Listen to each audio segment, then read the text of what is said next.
औज़ु बिल्लाहि मिनश्शैतानिर्रजीम बिस्मिल्लाहिर्रहमानिर्रहीम अल्हम्दुलिल्लाहि रब्बिल आलमीन वसल्लल्लाहु अला मुहम्मदिन व आलिहि तय्यबीन अत्ताहिरीन अल-मासूमीन।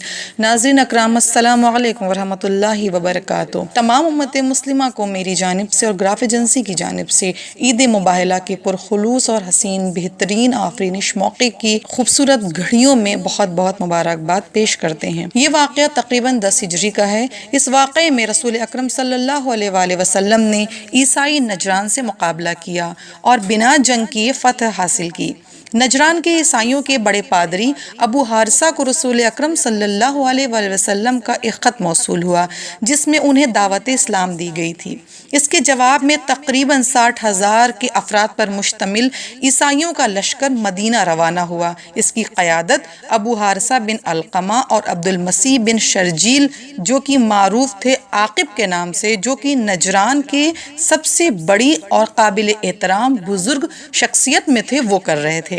रसूल अकरम ने मुकाबले के दलाइल पेश किए मगर इस पर अहले नजरान काने न हुए, यहाँ तक कि आयत मुबाहला नाजिल हुई जो कि सूरह आल इमरान की 61वीं आयत है, जिसमें अल्लाह रब्बुल इज़्ज़त इरशाद फरमा रहा है कि तुम अपने बच्चों को ले आओ, हम अपने बच्चों को ले आते हैं, तुम अपनी औरतों को ले आओ, हम अपनी औरतों को ले आते हैं, तुम अपने नफ्सों को ले आओ और हम अपने नफ्सों को लेकर आते हैं और झूठों पर लानत करते हैं। यानी अल्लाह की खुली हुई चैलेंज थी कुरान मुबीन की इस आयत की शक्ल में, जिसमें झूठों पर लानत के लिए एक हसीन कारवां का इंतज़ाम रसूल अकरम सल्लल्लाहु अलैहि वसल्लम ने फरमाया। रसूल खुदा ने इस शब में जनाब सलमान से कहा कि मुबाहले में जाने वालों के लिए एहतमाम करो। जिस मकाम पर यह मुबाहला हुआ, इस जगह एक मस्जिद है जिसे मस्जिद मुबाहला कहते हैं।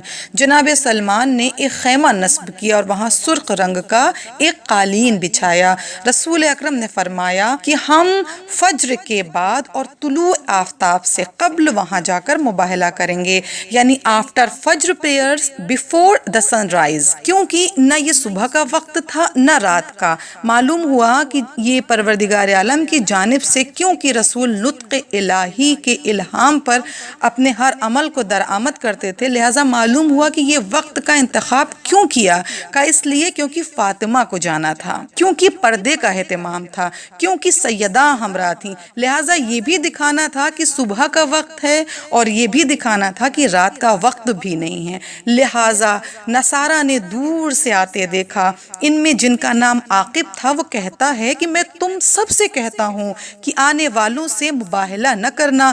मैं उन हस्तियों को देख रहा हूँ कि अगर इन्होंने हाथों को बुलंद किया और पहाड़ को हिलने का हुक्म दिया तो पहाड़ अपनी जगह छोड़ देंगे। अभी अहले बैत ने दुआ नहीं की है नाजरीन, सिर्फ नूरानियत को देखकर ईसाई पहचान गए।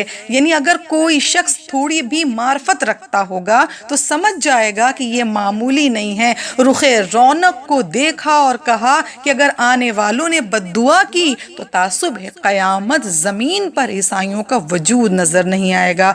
आप देखें, इसमें बहुत से नुकात हैं। आप देखें कि अभी कोई खुतबा नहीं दे रहा है, न रसूल अकरम, न हसनैन अलैहिस्सलाम, न मौला गदीर, मगर अनवार तजल्ली इलाही का वो मजहर था जिसे देखकर ईसाई ये कहने पर मजबूर हुए कि हम मुबाहला नहीं करेंगे। रसूल खुदा जब कदम उठाते थे तो जहाँ पर आपके कदम जाते थे वहाँ पर जनाब सैयदा के कदम आते थे, यानी जहाँ जहाँ रसालत के कदम आते थे इस्मत के कदम भी वहीं पर जाते थे, इमामत के कदम उन्हें छुपाते थे।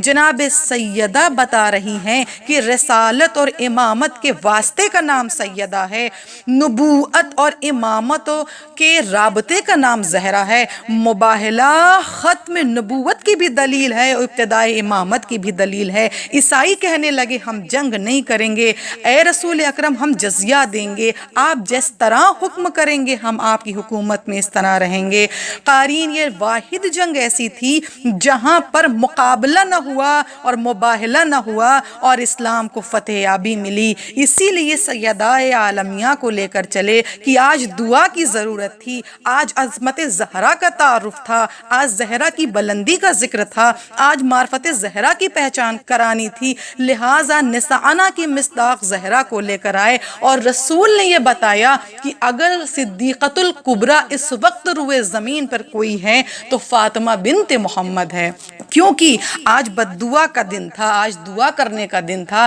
اگر زہرا آمین کہہ دیں گی تو یقیناً پروردگار عالم کی ہر دعا جو کہ زہرا کر رہی ہیں بارگاہ الہی میں قابل مقبولیت کی سند دے لے گی۔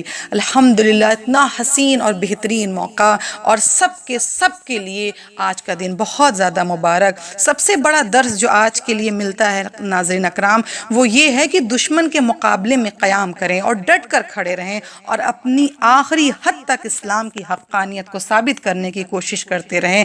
آج کے دن زیارت جامعہ پڑھنے کی خاص تاکید ہے، کیونکہ آج کا ہی دن وہ دن تھا جب کہ امیر کائنات علی ابن ابی طالب نے حالت رکوع میں سائل کو انگوٹھی دی، اور دعائے مباہلہ کی بھی تلاوت کریں، اور آج کے دن 2 رکعت نماز بھی ادا کریں جن کا تذکرہ مفاتیح الجنان میں آپ کو مل جائے گا۔ آج کا دن وہ دن ہے کہ جب فضائل اہل بیت کے دریائے قرآن کی آیت کی شکل میں، آیت نورانی کی شکل میں تا صبح قیامت تک موجود ہیں۔ سب سے پہلے اہل بیت کی شان میں آیت تطہیر کا نزول ہو رہا ہے، پھر آیت مباہلہ نازل ہو رہی ہے، اور پھر 25 ذی الحجہ کا دن وہ دن ہے جب کہ پورا کا پورا سورہ دہر سخاوت اہل بیت کی قصیدہ خوانی کرتا ہوا قرآن میں جگمگا رہا ہے۔ یعنی آپ دیکھیں کہ متواتر کتنی زیادہ خصوصیت ہے کہ ادھر اہل بیت عمل کر رہے ہیں، ادھر قرآن نورانی آیتوں کی شکل میں، مجموعے کی شکل میں ہمارے سامنے ابھرتا چلا رہا ہے۔ لہٰذا بہت ضروری ہے کہ ہم اس دن کو بہت پرمسرت طریقے سے گزاریں، اپنے لیے بھی دعا کریں اور ہم سب کو بھی اپنی دعاؤں میں شامل حال رکھیں۔ وآخر دعوانا الحمدللہ رب العالمین۔